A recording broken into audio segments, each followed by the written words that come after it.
Hello, this is Superintendent of Schools Tim Piwowar, and welcome to part 3 of our 4-part video series as we prepare for the opening of school in fall of 2021. In this video, I'll speak about asymptomatic close contacts and the new test and stay protocol. If an individual is identified as an actionable close contact that we spoke about in video 2, as long as they're not experiencing symptoms, they must follow one of the following 3 protocols that we'll talk about in future slides. Test and stay, which is the new protocol, only applies to school-based close contacts. Protocols B2 and B3, which we used last spring, are differentiated by whether or not there is out-of-school testing. It's important to note that close contacts who experience symptoms should follow the protocols for symptomatic individuals we outlined in video 1.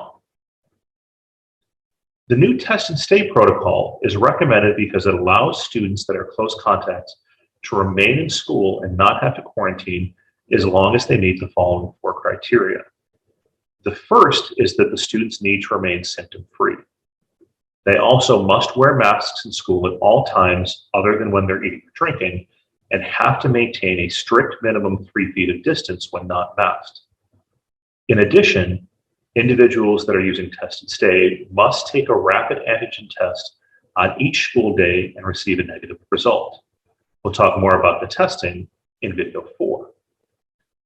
Students should quarantine on weekends during the duration of their test and stay because they do not have access to the rapid antigen testing in school. In addition, individuals in the test and stay protocol should continue to conduct active monitoring for symptoms through day 14 of exposure and self-isolate at home if any symptoms develop. Protocol B2, which we used last spring, involves out-of-school testing.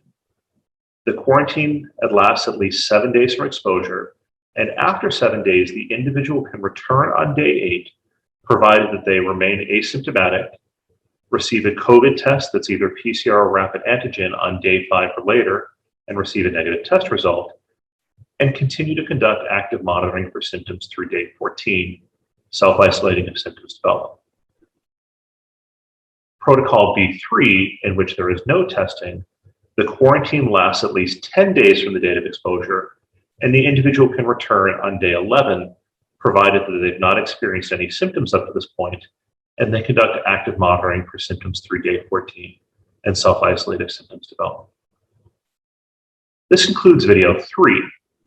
Tomorrow, we'll talk about COVID testing in schools as the last video in our opening series for fall of 2021.